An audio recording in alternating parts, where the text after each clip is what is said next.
Nata diri karon sa Purok 7, Tuburan, Aluran, Misamis Occidental.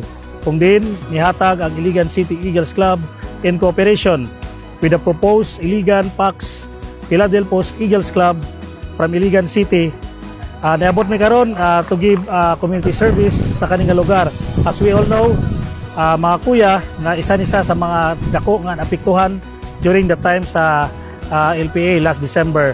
So we're able to give them mga school supplies, relief goods, mga cooking utensils, and then mga tambal o guban pa o mga bugas. Rest assured mga kuya that we will continue to make a difference to the community.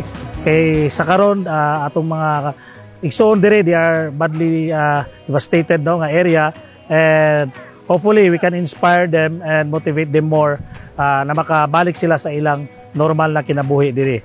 Again, sa mga kuya who have generous and good hearts, salamat kayo sa inyong mga tabang, and God bless us all, and mabuhay ang Isaac, mabuhay ang IPEC, mabuhay ang Agila.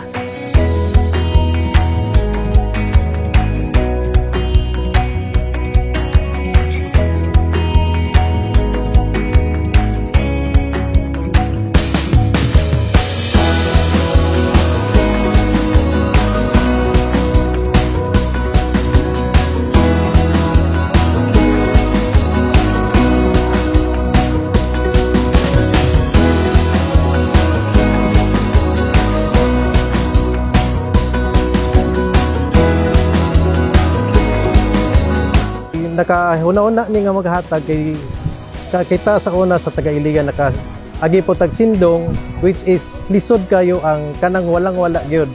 As an Eagle, part ni sa atong commitment nga i-extend ang atong help.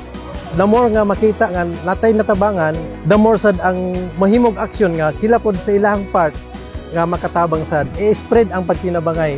Pinagi sa Iligan Pax Philadelphos Eagles Club, ma-extend nato ang atong tabang sa atong mga least fortunate nga mga kaigsuunan.